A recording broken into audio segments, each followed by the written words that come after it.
Hello everyone, तो आज हम डिस्कस करेंगे Ross law and its application. Okay, but उसको डिस्कस करने से पहले हमने जो लास्ट क्लास में पढ़ा था उसको एक बार रिवाइज कर लेते हैं। ठीक है, तो देखो हमने लास्ट क्लास में क्या पढ़ा? Variation of molar conductivity that is lambda M with concentration of the electrolytic solution।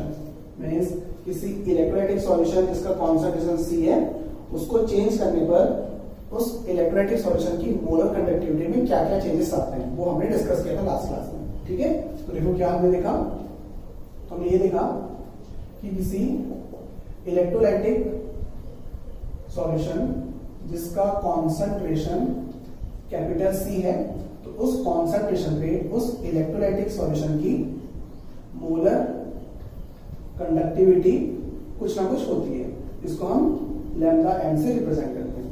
Okay, फिर देखो जब हम उस इलेक्ट्रोलाइटिक सॉल्यूशन को डाइल्यूट करते हैं, मींस ऑन डाइल्यूटिंग द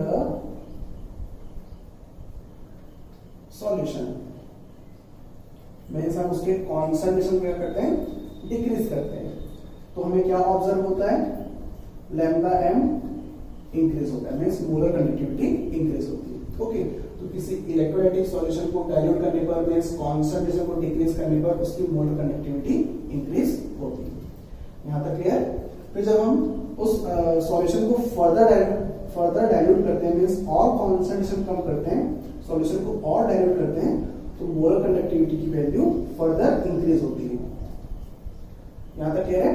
फिर उसके बाद जब मोलर कंडक्टिविटी की वैल्यू इंक्रीज होना बंद हो जाती है तब उस मोलर कंडक्टिविटी की हाईएस्ट मैक्सिमम पॉसिबल वैल्यू आ चुकी होती है। ठीक है, तो जब लैम्डा एम की यहां पे हमें मैक्सिमम वैल्यू मिलती है तो उस मैक्सिमम वैल्यू को क्या बोला जाता है? Limiting molar conductivity. ओके, और उसका सिंबल क्या होता है? Lambda M infinite. ठीक है, और अगर हम एनसीईआरटी की बात करें तो एनसीईआरटी के पॉइंट ऑफ व्यू से ये इन्वर्टेड वी ये सिंबल होता है और ऊपर में नॉट। ओके, चलिए ये इसके सिंबल हो गए, इसकी लिमिटिंग मोलर कंडक्टिविटी। और लैम्डा एम की मैक्सिमम वैल्यू पे जो कॉन्सेंट्रेशन होता है वो टेंड्स टू 0 कहलाता है। अब कॉन्सेंट्रेशन टेंड्स टू 0 मींस इसका मतलब क्या होता है? Infinite dilution. Infinite dilution. ठीक है, तो जब कोई इलेक्ट्रोलाइटिक सॉल्यूशन इनफाइनाइटली डाइल्यूट हो जाता है, उस इनफाइनाइट डाइल्यूशन की कंडीशन में उस इलेक्ट्रोलाइटिक सॉल्यूशन की मोलर कंडक्टिविटी की मैक्सिमम वैल्यू आ जाती है और उस मैक्सिमम वैल्यू को कहा जाता है लिमिटिंग मोलर कंडक्टिविटी या फिर molar conductivity at infinite dilution. यहां तक क्लियर है? चलिए, फिर हमने एक ग्राफ भी प्लॉट किया था। तो ग्राफ में हमने मोलर कंडक्टिविटी की वैल्यू को कॉन्सेंट्रेशन चेंज करके ऑब्जर्व किया था एक ग्राफ में। ठीक है, तो उस ग्राफ में y एक्सिस में मोलर कंडक्टिविटी की वैल्यूज होती हैं एंड x एक्सिस में कॉन्सेंट्रेशन का स्क्वायर रूट होता है। ठीक है, फिर हम जब स्ट्रॉन्ग इलेक्ट्रोलाइट के लिए ग्राफ प्लॉट करते हैं तो इनिशियली किसी कॉन्सेंट्रेशन के स्क्वायर रूट पे स्ट्रॉन्ग इलेक्ट्रोलाइट की कुछ ना कुछ मोलर कंडक्टिविटी होती है, लेट्स सपोज यहां पर है। ठीक है, फिर जब हम सॉल्यूशन को डाइल्यूट करते हैं मींस कॉन्सेंट्रेशन को कम करते हैं तो हम ग्राफ में राइट से लेफ्ट की तरफ मूव करेंगे, मींस इस तरफ मूव करेंगे। तो ग्राफ में इस तरफ मूव करने पर लैम्डा एम की वैल्यू कहां जाएगी? ऊपर की तरफ जाएगी, मींस इंक्रीज होगी। और वो इंक्रीज कैसे होती है? स्ट्रॉन्ग इलेक्ट्रोलाइट के केस में लीनियरली, मींस इस तरीके से स्ट्रेट लाइन के फॉर्म में इस तरीके से इंक्रीज होती है। ठीक है, और ये जो ग्राफ है स्ट्रेट लाइन का वो स्पेसिफिकली किस टाइप के इलेक्ट्रोलाइट के लिए होता है? स्ट्रॉन्ग इलेक्ट्रोलाइट के लिए होता है। ठीक है, ये ग्राफ है फॉर स्ट्रॉन्ग इलेक्ट्रोलाइट। और इस ग्राफ से जो इक्वेशन डिफाइंड होती है उस इक्वेशन क्या बोलते हैं अपन, डिवाय-हकल-ऑन-सैगर इक्वेशन।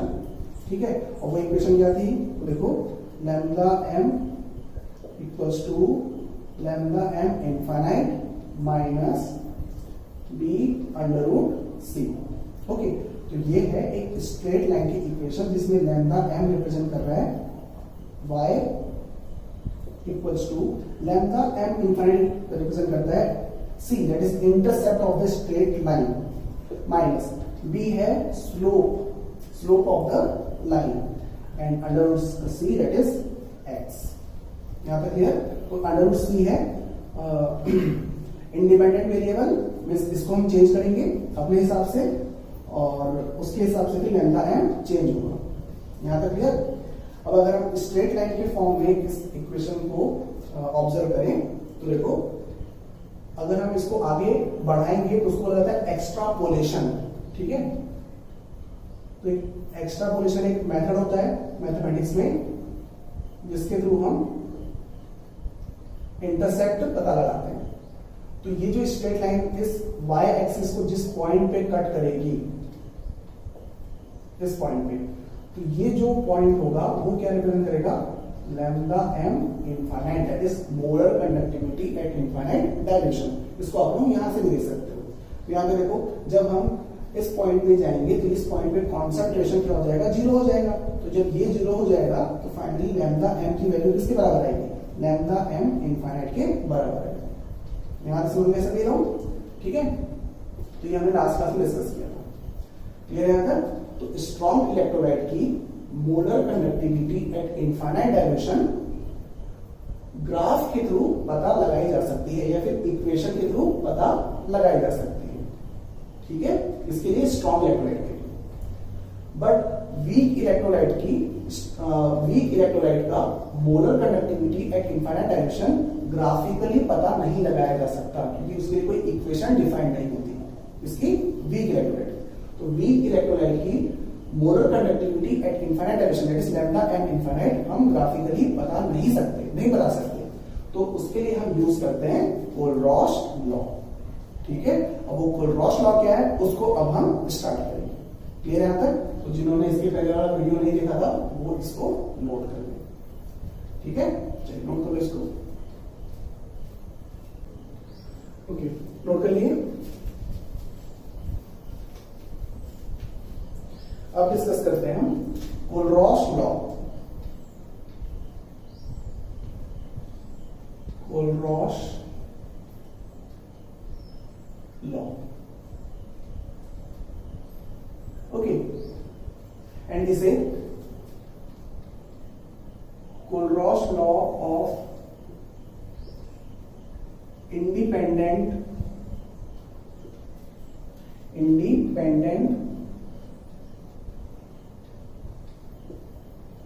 माइग्रेशन ऑफ आयंस भी कहा जाता है। ठीक है, चलिए तो देखो ये लॉ क्या बोलता है उसको समझते हैं। तो पहले मैं स्टेटमेंट लिखता हूं उसके बाद फिर समझाऊंगा। ओके, तो देखो according to this law at infinite dilation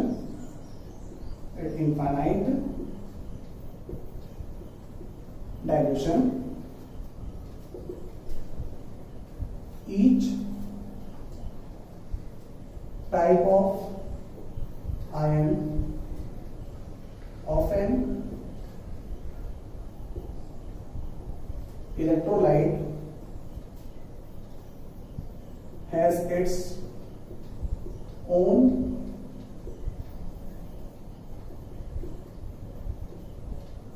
conductivity which is independent of the presence of other type of ion। तो ये है सिंपल सा स्टेटमेंट। और भी स्टेटमेंट है तो पहले हम इस स्टेटमेंट को समझेंगे। ठीक है, तो ये स्टेटमेंट एक बार पढ़ लेते हैं। according to this law, at infinite direction, each type of ion of an electrolyte has its own यहाँ पे conductivity means molar conductivity की बात हो रही है, own molar conductivity which is independent of the presence of other type of ion. Okay, अब इसका मतलब क्या है इसको समझते हैं. ठीक है, तो लेट्स सपोज हमारे पास KCl एक इलेक्ट्रोलाइट है जिसका एक्वस सॉल्यूशन है. ठीक है, तो KCl का इलेक्ट्रोलाइटिक सॉल्यूशन यहां तक क्लियर है. तो पोटेशियम क्लोराइड के इलेक्ट्रोलाइटिक सॉल्यूशन में कौन से आयंस प्रेजेंट होंगे, कौन से टाइप के आयंस प्रेजेंट होंगे. तो एक होगा K+ टाइप का आयन और दूसरे होंगे Cl- टाइप के आयंस. तो ये हो गए दो टाइप के आयंस. एक है पॉजिटिवली चार्ज आयन और दूसरा नेगेटिवली चार्ज आयन. यहां तक क्लियर सभी को. अब देखो उस पोटेशियम क्लोराइड के इलेक्ट्रोलाइटिक सॉल्यूशन के एक पर्टिकुलर कॉन्सेंट्रेशन पे, कोई एक कॉन्सेंट्रेशन है जो कि इनिशियली इनफाइनाइटली डाइल्यूट नहीं है. ठीक है, तो उस कॉन्सेंट्रेशन पे K+ आयन मूव कर रहे होंगे. ठीक है, और उनके मोशन की वजह से पोटेशियम आयन की कुछ ना कुछ कंडक्टिविटी होगी. यहां तक क्लियर. और क्लोराइड आयन भी मूव कर रहे होंगे उस इलेक्ट्रोलाइटिक सॉल्यूशन में, और क्लोराइड आयन के मोशन की वजह से क्लोराइड आयन की खुद की कुछ ना कुछ मोलर कंडक्टिविटी होगी. यहां तक क्लियर सभी को. अब देखो अगर वो electrolytic solution initially infinitely diluted नहीं है, it means potassium ion chloride ion की प्रेजेंस की वजह से क्या होंगे, अफेक्टेड होंगे. क्यों? क्योंकि क्लोराइड आयन पे है नेगेटिव चार्ज और पोटेशियम आयन पे पॉजिटिव चार्ज. तो ये chloride ion in positive charge को अपनी तरफ अट्रैक्ट कर सकते हैं. तो क्लोराइड आयन की वजह से पोटेशियम आयन पे फोर्स ऑफ अट्रैक्शन लगेगा, जिसकी वजह से पोटेशियम आयन की स्पीड पे असर पड़ेगा. अब अगर पोटेशियम आयन की स्पीड पे असर पड़ेगा तो पोटेशियम आयन की कंडक्टिविटी पे भी असर पड़ेगा. ठीक है, similarly potassium ion chloride ion को खींच रहे हैं, अट्रैक्ट कर सकते हैं. ठीक है, तो जब क्लोराइड आयन पोटेशियम आयन की वजह से अट्रैक्टेड होंगे तो क्लोराइड आयन की स्पीड पे भी क्या पड़ेगा, असर पड़ेगा. अब अगर क्लोराइड आयन की स्पीड पे असर पड़ेगा तो क्लोराइड आयन की कंडक्टिविटी पे भी असर पड़ेगा. ठीक है, तो दोनों पे जो पॉजिटिवली चार्ज आयन और नेगेटिवली चार्ज आयन के बीच में जो इंटर आयोनिक या फिर बोल सकते हो अपोजिटली चार्ज आयंस के बीच में जो फोर्स ऑफ अट्रैक्शन है, उस फोर्स ऑफ अट्रैक्शन की वजह से हर एक टाइप के आयंस की स्पीड पे असर पड़ता है, और असर पड़ेगा तो उनकी मोलर कंडक्टिविटी पे भी असर पड़ेगा. यहां तक कैसे देखो. चलिए, अब जब हम कॉन्सेंट्रेशन को कम करते हैं, मींस सॉल्यूशन को डाइल्यूट करते हैं, तो डाइल्यूट करने पर ये जो पॉजिटिवली चार्ज आयन सब नेगेटिवली चार्ज आयन से वो थोड़े से दूर जाने लगते हैं. अब जब इनके बीच में डिस्टेंस बढ़ने लगेगा तो डिस्टेंस बढ़ने की वजह से जो फोर्स ऑफ अट्रैक्शन है वो कम होने लगेगा दोनों के बीच में. अब दोनों के बीच में जो फोर्स ऑफ अट्रैक्शन कम होने लगेगा तो उनकी जो स्पीड है वो धीरे धीरे बढ़ने लगेगी. स्पीड बढ़ने लगेगी, इस वजह से उनकी मोलर कंडक्टिविटी बढ़ती जाएगी. यहां तक क्लियर है. फिर जब वो इलेक्ट्रोलाइटिक सॉल्यूशन इनफाइनाइटली डाइल्यूट हो जाएगा, वो जब इलेक्ट्रोलाइटिक सॉल्यूशन इनफाइनाइटली डाइल्यूट हो जाएगा तो इट मींस जो पॉजिटिव आयन है और क्लोराइड आयन है, positive ion means potassium ion और क्लोराइड आयन है, उन आयंस के बीच में, उन अपोजिटली चार्ज आयंस के बीच में डिस्टेंस काफी ज्यादा बढ़ जाएगा. अब जब डिस्टेंस काफी ज्यादा बढ़ जाएगा तो उन अपोजिटली चार्ज आयंस के बीच में जो लगने वाला फोर्स ऑफ अट्रैक्शन है वो खत्म हो जाएगा. अब जब इन अपोजिटली चार्ज आयंस के बीच में लगने वाला फोर्स ऑफ अट्रैक्शन खत्म हो गया तो इट मींस पोटेशियम आयन खुद बिंदास घूमेंगे बिना क्लोराइड आयन के अट्रैक्शन की टेंशन की वजह से, और क्लोराइड आयन भी खुद अपना बिंदास घूमेंगे बिना पॉजिटिव आयन के टेंशन लिए.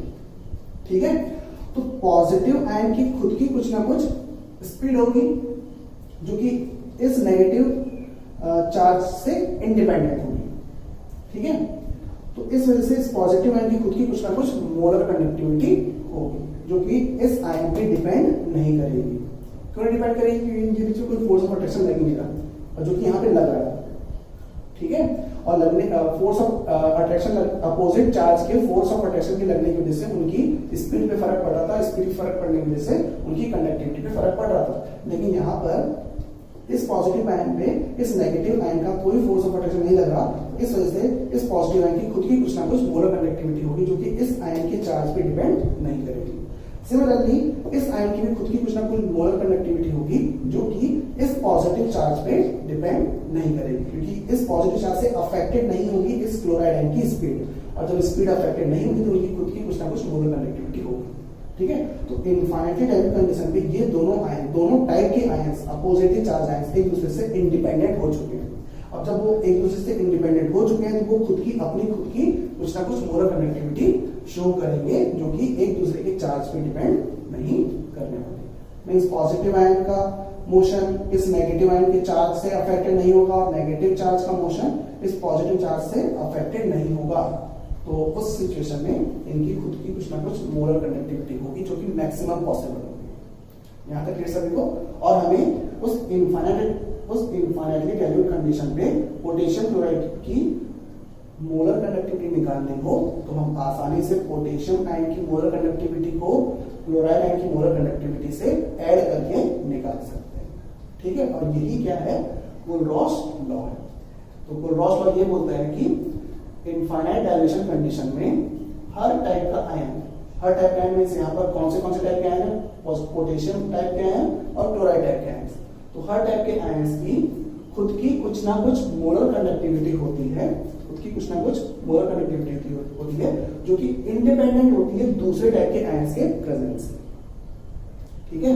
तो इस पॉजिटिव K प्लस के पास में क्लोराइड रखा है, या फिर ब्रोमाइड रखा है, या फिर सल्फेट है इसके आसपास, उससे इस पोटेशियम आयन के मोशन पे या फिर इसकी स्पीड पे कोई फर्क नहीं पड़ेगा। कौन सी कंडीशन में? इनफाइनाइटली डाइल्यूट कंडीशन पे।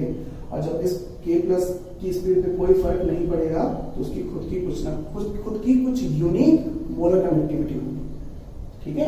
जैसे कि क्लोराइड आयन के प्रेजेंस में इनफाइनाइटली डाइल्यूट कंडीशन में पोटेशियम आयन की मोलर कंडक्टिविटी है 100, okay.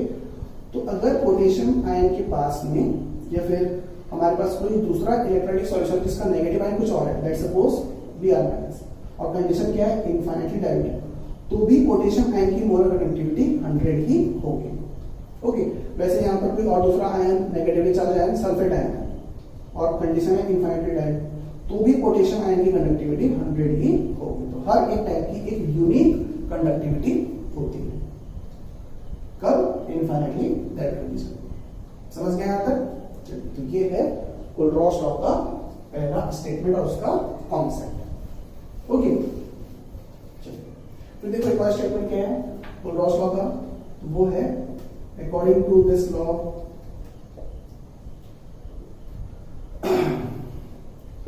Molar conductivity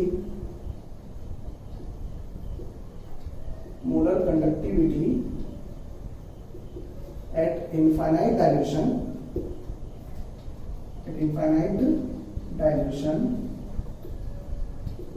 is the sum of molar conductivity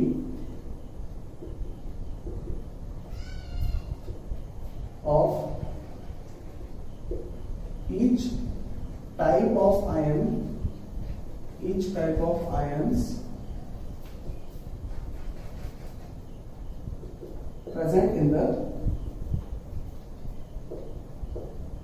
electrolytic solution, okay. तो ये सिंपलेस्ट स्टेटमेंट इस लॉ का कि किसी इलेक्ट्रोलाइटिक सॉल्यूशन की इनफाइनाइटली डाइल्यूट कंडीशन में जो मोलर कंडक्टिविटी होगी वो मोलर कंडक्टिविटी किसके इक्वल होगी? तो वो इक्वल होगी उस इलेक्ट्रोलाइटिक सॉल्यूशन की हर एक टाइप के आयंस की मोलर कंडक्टिविटी के सम की।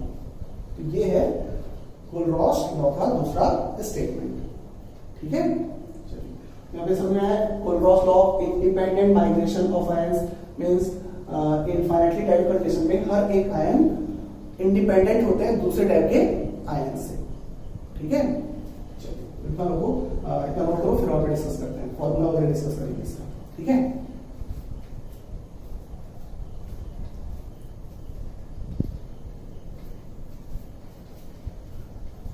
नोट कर लिए।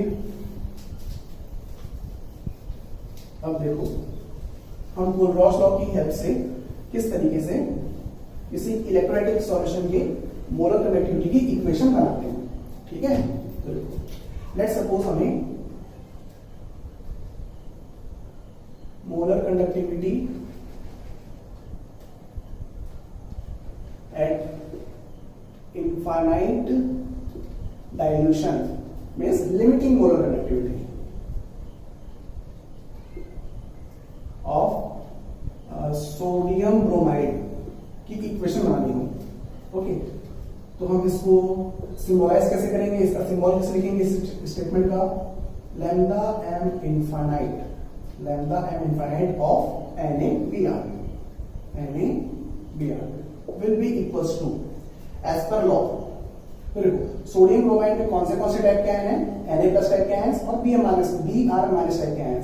तो Na प्लस टाइप के आयन की खुद की कुछ ना कुछ मोलर कंडक्टिविटी होगी इनफाइनाइट डायल्यूशन पे, और Br माइनस की खुद की कुछ ना कुछ मोलर कंडक्टिविटी होगी इनफाइनाइट डायल्यूशन पे। तो उन आयंस की मोलर कंडक्टिविटी के सम के बराबर होगी NaBr की molar conductivity at infinite dilution. That will be equals to lambda m infinite of Na plus lambda m infinite of Br minus. इस तरीके से बनाते हैं हम इक्वेशन। क्लियर है यहां तक? अब देखो लेट्स सपोज हमें lambda m infinite of magnesium chloride की इक्वेशन लिखनी है ना। मैग्नीशियम क्लोराइड के इनफाइनाइट डाइल्यूशन की कंडीशन में उसकी मोलर कंडक्टिविटी की इक्वेशन क्या होगी, तो लिखना है। आप लोग को क्या करना है, इसमें पहले जो भी इलेक्ट्रोलाइट होगा उसको ब्रेक करना है। ब्रेक करके चेक करना है कि कौन से आयंस है और कितने आयंस है उसके एक मॉलिक्यूल को तोड़ने पर। तो MgCl2 को तोड़ोगे, ब्रेक करोगे तो बनेगा Mg2 प्लस 2Cl माइनस। ठीक है, तो आप लोगों को क्या करना पड़ेगा, अगर किसी आयन के सामने कोई आफ्टर ब्रेकिंग ना आफ्टर डिसोसिएशन, तो डिसोसिएट करने के बाद किसी आयन के सामने, जैसे कि यहाँ पे देखो किसी आयन के सामने कोई स्टोइकोमेट्रिक कोएफिशिएंट 1 के अलावा कुछ और आता है, जैसे कि अगर कुछ नहीं आता इसका मतलब 1 होता है, और यहाँ पर 2 आया इसका मतलब इसका स्टोइकोमेट्रिक कोएफिशिएंट 2 है, तो हमें उस 2 को मल्टीप्लाई करना होगा उसकी मोलर कंडक्टिविटी में। ठीक है, तो हम कैसे लिखेंगे इसी equation, lambda m infinite of Mg2 plus फिर देखो क्लोराइड 2 टाइम्स है, तो यहाँ पर 2 times of the lambda m infinite of Cl minus, तब जाके total molar conductivity of chloride ion मिलेगी हमें। समझ गए यहां तक? चलिए, तो ये आप लोगों को आना चाहिए इक्वेशन बनाना। ये यहां तक। अब देखो नेक्स्ट सपोज अगर आप लोगों को ये बनाना हो lambda m infinite of Al2SO4 whole thrice, इसको कैसे बनाओगे, जिसको तोड़ना आता है, इसको ब्रेक करना आता है, आराम से बना लेगा। तो देखो हमें मिलेंगे 2 times of aluminium ion, that is lambda m infinite of Al3 plus 3 times of sulphate ion, that is 3 into O, यहां पे छूट गया 2 इंटू, है ना, 2 इंटू Al के कितने 2 आयंस होंगे, तो 2 into lambda m infinite of Al3 plus फिर देखो सल्फेट कितने 3, तो 3 into lambda m infinite of SO4 2 minus. समझ गए यहां तक? तो ये बड़े सिंपल से क्वेश्चंस आते हैं। तो इसमें हमें कुछ आयंस की मोलर कंडक्टिविटी दी रहती है इनफाइनाइट डायरेक्शन पे, और हमें इलेक्ट्रोलाइट की मोलर कंडक्टिविटी निकालनी होती है इनफाइनाइट डायरेक्शन पे, या फिर किसी इलेक्ट्रोलाइट की मोलर कंडक्टिविटी दी होगी इनफाइनाइट डायरेक्शन पे, और किसी आयन की मोलर कंडक्टिविटी दी होगी और दूसरे आयन की मोलर कंडक्टिविटी हमें निकालनी होगी। इस टाइप के क्वेश्चंस बनते हैं, तो हम आसानी से फॉर्मूला अप्लाई करके निकाल सकते हैं इसको। ठीक है, चलिए इतना नोट करो, फिर हम डिस्कस करेंगे application of Ross law. Okay, चलिए नोट कर लीजिए।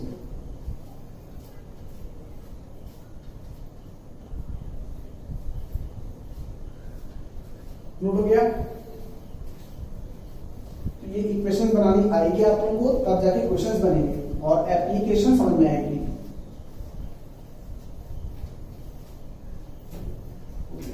तो अब डिस्कस करते हैं application of Kohlrausch law. Means हम कुलरॉस लॉ को कहां कहां अप्लाई कर सकते हैं।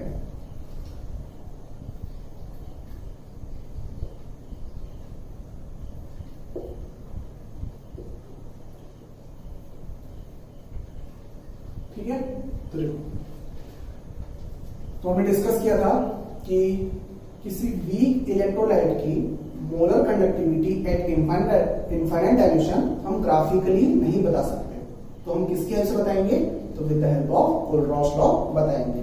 ठीक है, तो पहली एप्लीकेशन यही है टू डिटरमाइन द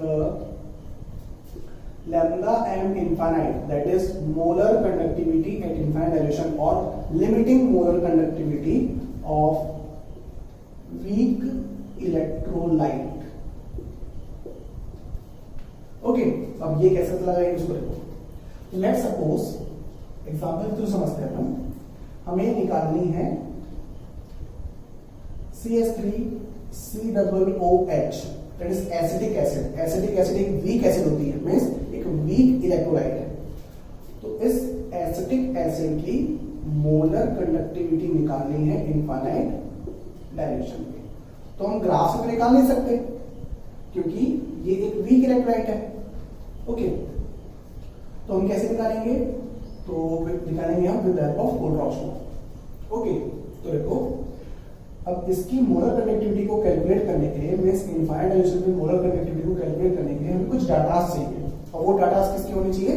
किसी स्ट्रॉन्ग इलेक्ट्रोलाइट के molar conductivity at infinite direction के डाटा होने चाहिए। अब किसी स्ट्रॉन्ग इलेक्ट्रोलाइट की मोलर कंडक्टिविटी हम इनफाइनाइट डायरेक्शन पे ग्राफ के थ्रू पता लगा सकते हैं।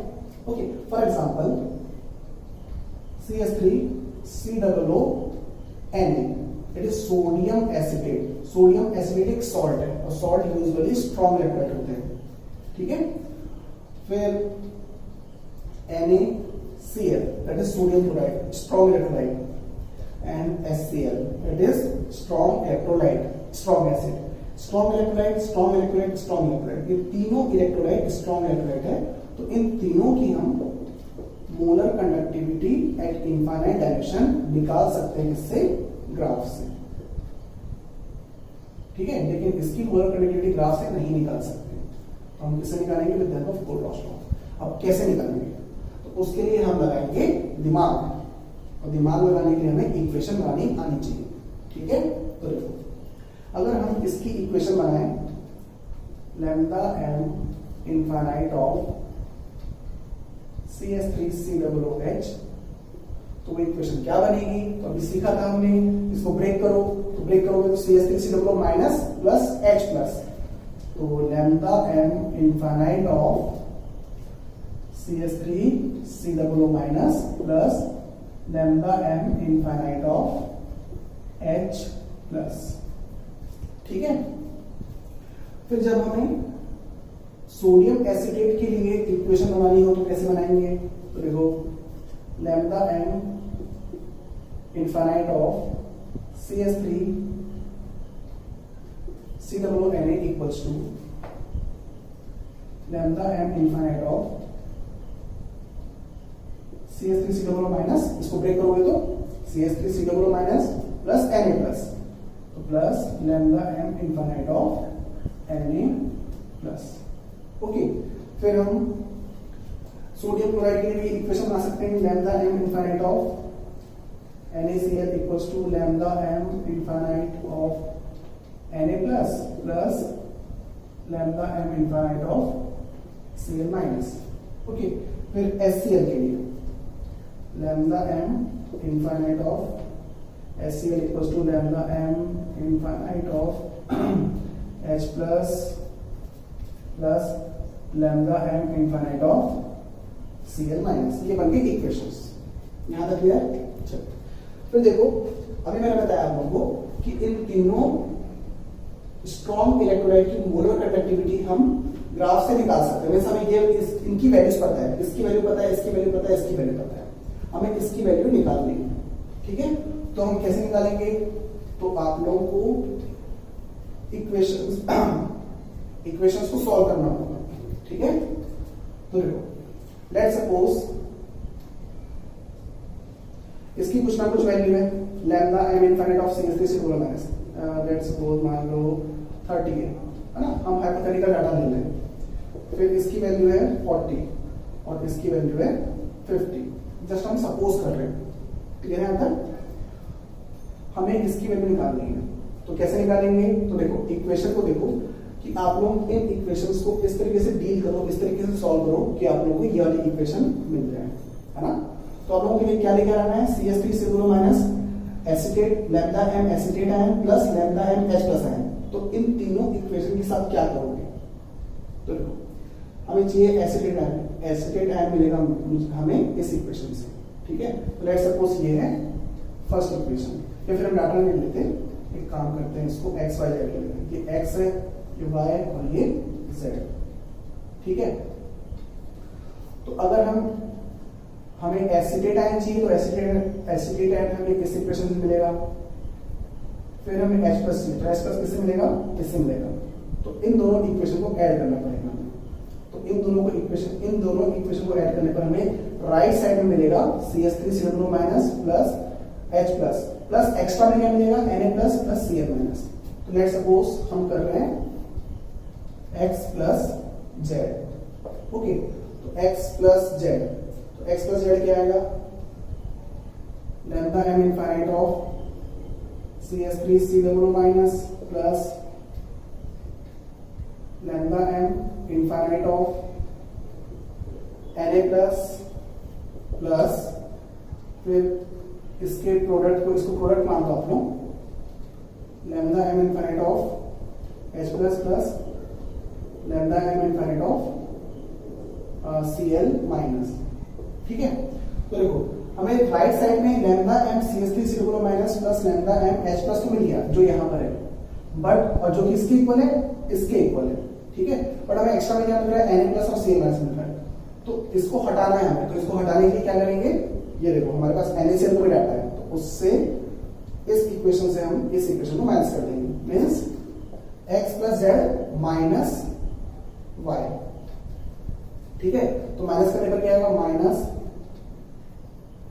ये है लेफ्ट हैंड साइड और ये है right hand side, lambda M infinite of Na plus minus lambda M infinite of Cl minus. तो देखो ये Na प्लस प्लस में, यहाँ पे माइनस में कैंसिल, ये plus Cl minus minus Cl minus cancel, तो क्या बचा? x plus Z minus Y equals to lambda M infinite of CS3 singular minus plus lambda M infinite of H plus. और ये बाय डिफॉल्ट किसके equal है? Lambda M infinite of CS3 singular H, that is molar conductivity at infinite direction of weak electrolyte. तो ये है application किसकी? Ross law की, कि हम किसी भी वीक इलेक्ट्रोलाइट की मोलर कंडक्टिविटी निकाल सकते हैं, बट उसके लिए कुछ स्ट्रॉन्ग इलेक्ट्रोलाइट की मोलर कंडक्टिविटी की डाटा पता होने चाहिए, ऐसा नहीं कि हवा में निकाल दें। ठीक है, चलिए तो इसको नोट कर लो और थोड़ा सा सिस्टमैटिक ऑर्डर में लिखना है इसको। क्लियर? चलिए नोट कर लो इसको फटाफट।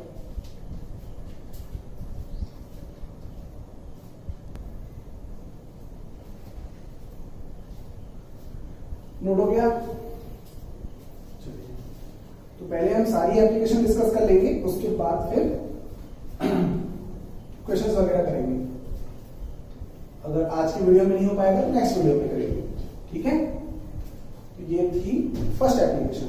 अब देखो नेक्स्ट सेकंड एप्लीकेशन। तो सेकंड एप्लीकेशन है टू डिटरमाइन, और ये सारी एप्लीकेशन एक दूसरे से लिंक्ड होंगी। ठीक है, समझ में आ जाएगा आपको। तो to determine degree of dissociation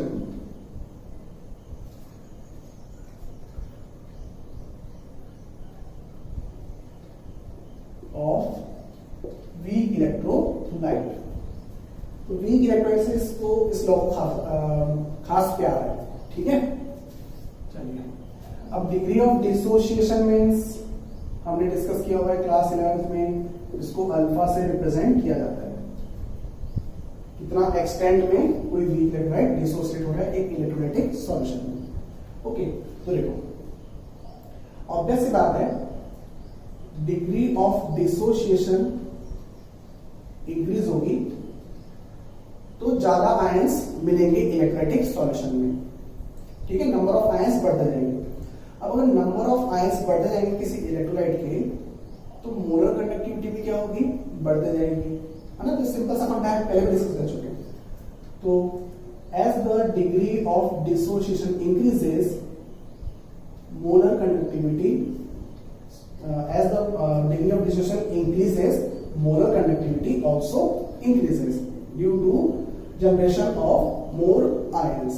ठीक है, तो it means lambda m in molar conductivity किसी इलेक्ट्रोलाइट की, और फिलहाल हम बात कर रहे हैं वीक इलेक्ट्रोलाइट की, तो स्पेसिफिकली वीक इलेक्ट्रोलाइट की मोलर कंडक्टिविटी किसके प्रोपोर्शनल होगी, अल्फा के प्रोपोर्शनल होगी। ठीक है, अल्फा इंक्रीज होगा तो मोलर कंडक्टिविटी इंक्रीज होगी। यहां तक क्लियर। तो इस बेसिस पर हम बोल सकते हैं कि लैम्डा एम इक्वल्स टू, अगर यहां पे कांस्टेंट मान लें तो इनटू अल्फा, ये बन जाएगी इक्वेशन। यहां तक क्लियर है। तो देखो अगर हमें इस कांस्टेंट की वैल्यू निकालनी है तो हमें कुछ एज्यूम करना पड़ेगा। तो अगर हम एज्यूम करें, assume infinite dilution,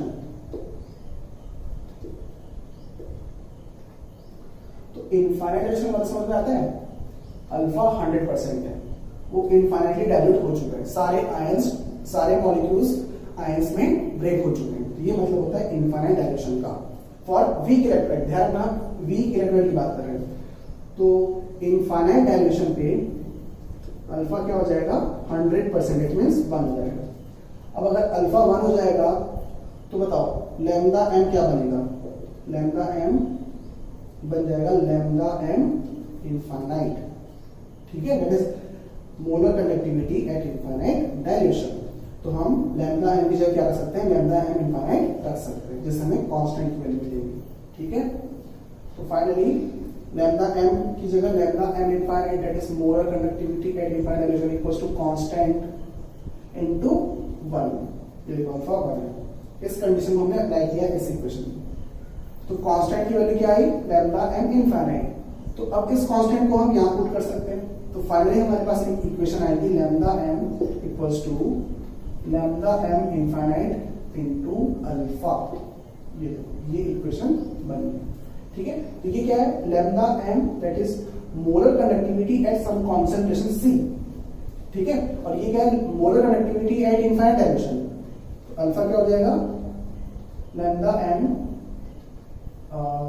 C upon lambda m infinite, that is ratio of molar conductivity at some concentration C and molar conductivity at infinite dilution। तो इन दोनों मोलर कंडक्टिविटी का रेशियो होता है अल्फा।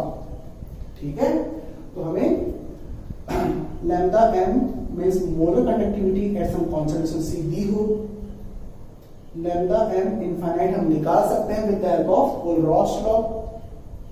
तो जब हम इसको मींस लैम्डा एम इनफाइनाइट इसकी वीक इलेक्ट्रोलाइट की मोलर कंडक्टिविटी को कोलरॉस लॉ की हेल्प से निकालते हैं, तो ऑब्वियस सी बात है हम अल्फा भी निकाल सकते हैं। तो अल्टीमेटली अल्फा किसकी एप्लीकेशन है, अल्फा को डिटरमाइन करना किसकी एप्लीकेशन होगी, कोलरॉस लॉ की एप्लीकेशन होगी। ठीक है, तो इस फॉर्मूले को अप्लाई करके हम किसी वीक इलेक्ट्रोलाइट का डिग्री ऑफ डिसोसिएशन निकाल सकते हैं। यहां तक क्लियर है। फिर हमें अगर परसेंटेज में निकालना हो तो इसको मल्टीप्लाई बाय 100 करना पड़ेगा। समझ गए यहां तक? चलिए इसको भी नोट कर लो।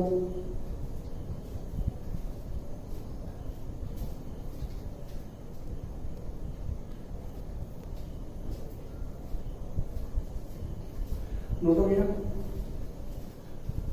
और डिस्कस करते हैं थर्ड एप्लीकेशन जो कि इसी से लिंक है, सेकेंड एप्लीकेशन से लिंक है। तो सेकेंड एप्लीकेशन फर्स्ट एप्लीकेशन से लिंक है और थर्ड एप्लीकेशन सेकेंड एप्लीकेशन से लिंक है ना, एक दूसरे से लिंक होती है। Third, to determine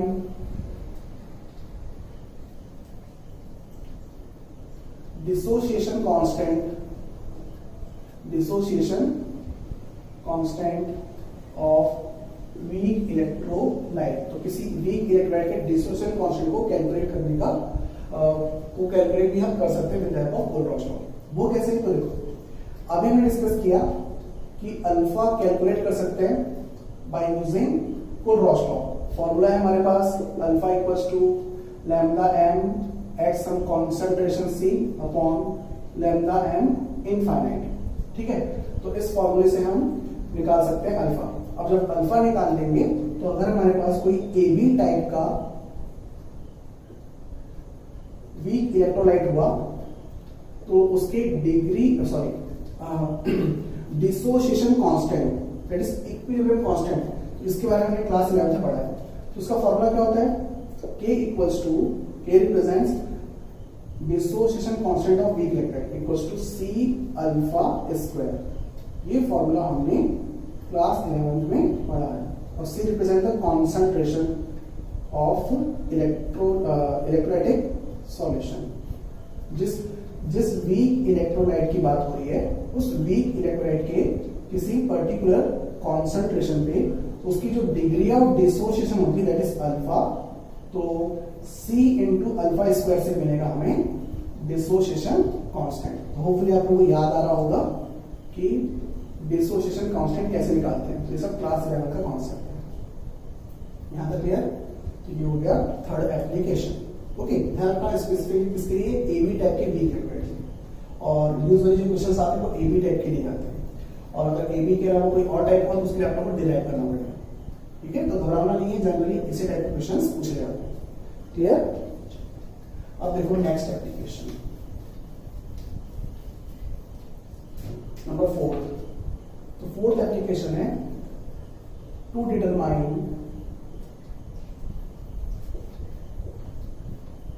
solubility of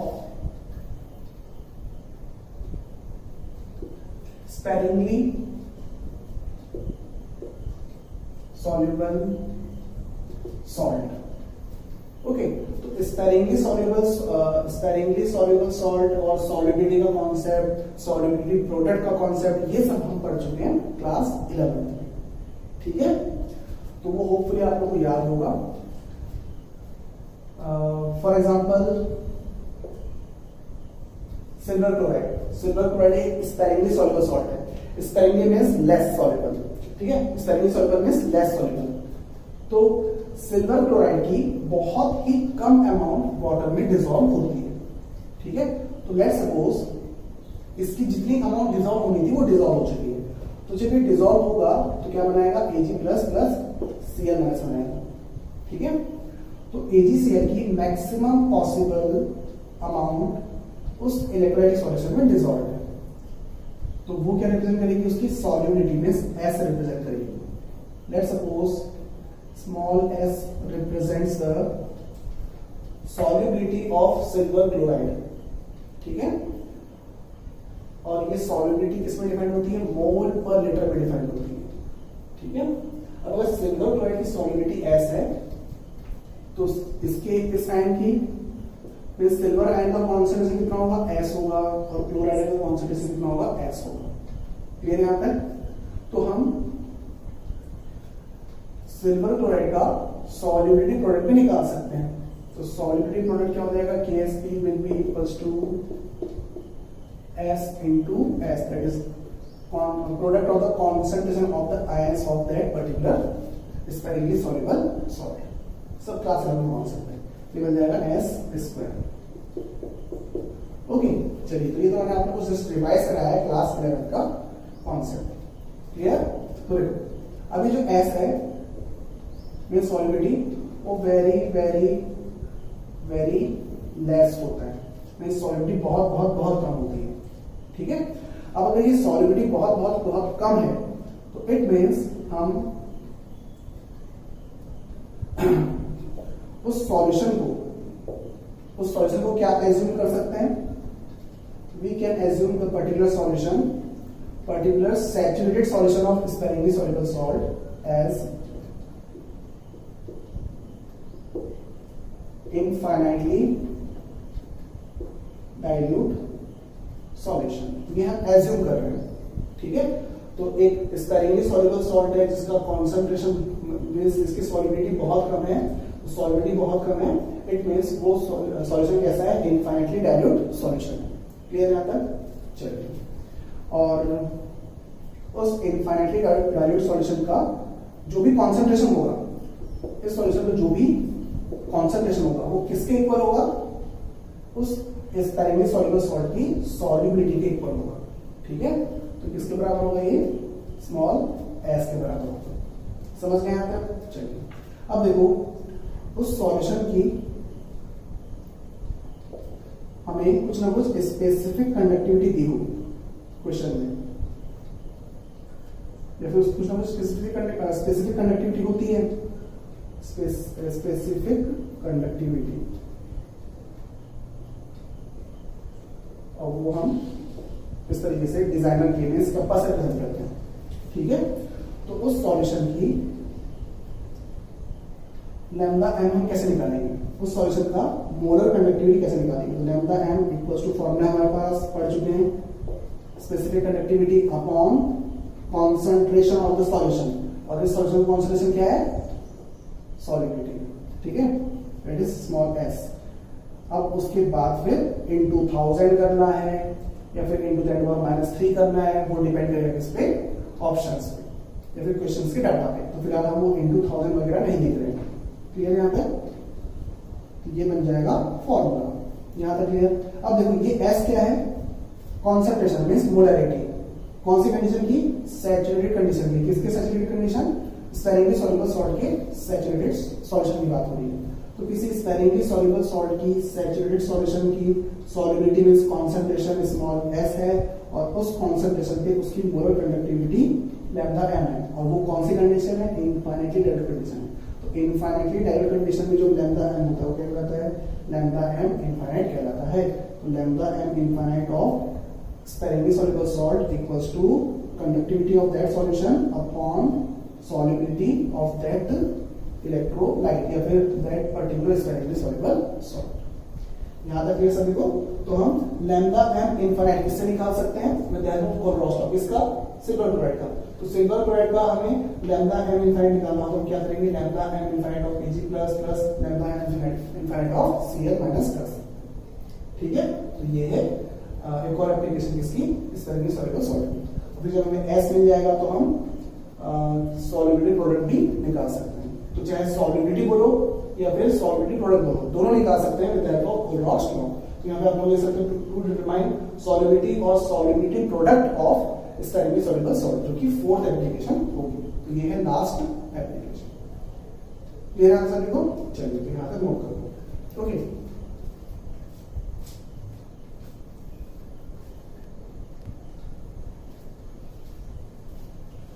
यहां तक होगा सभी का।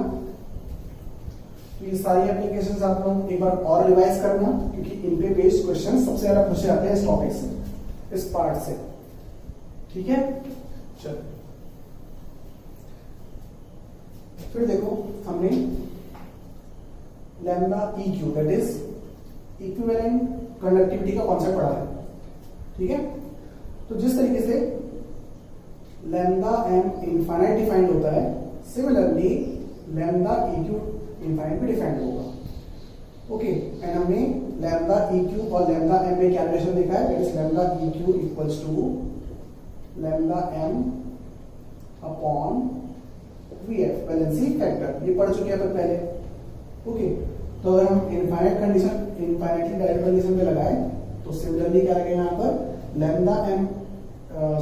Lambda EQ infinite equals to lambda M infinite upon valency factor.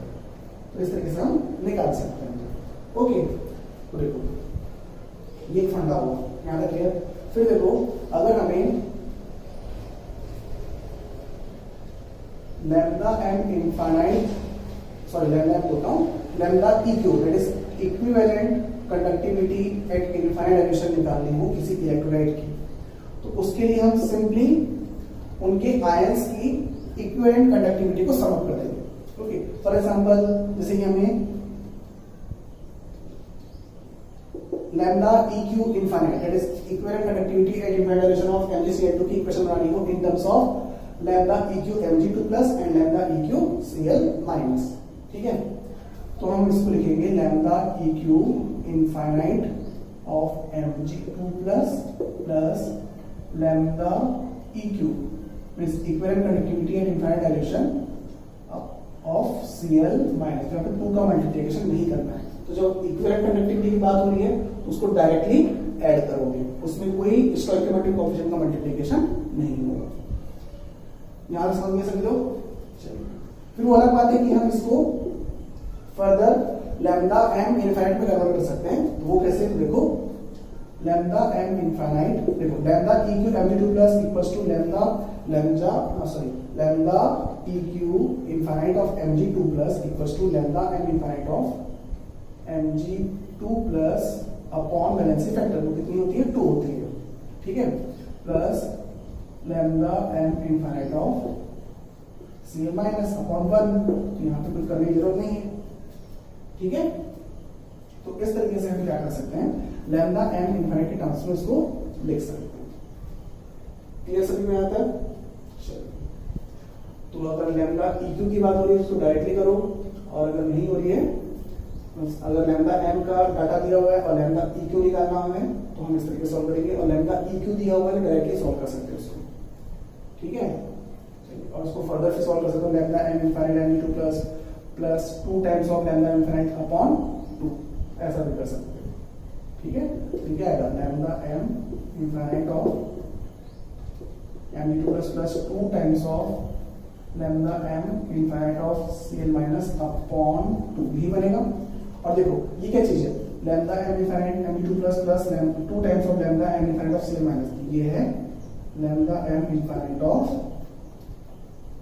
MgCl2 upon 2, ये है lambda EQ infinite of MgCl2। It is just like, देखो formula lambda EQ equals to lambda m upon 2। तो ये पूरा इलेक्ट्रोलाइट का है, तो पूरे इलेक्ट्रोलाइट की इक्विवेलेंट कंडक्टिविटी इक्वल्स टू उसकी molar conductivity at infinite direction upon valency factor. तो MgCl2 का वैलेंसी फैक्टर क्या आएगा?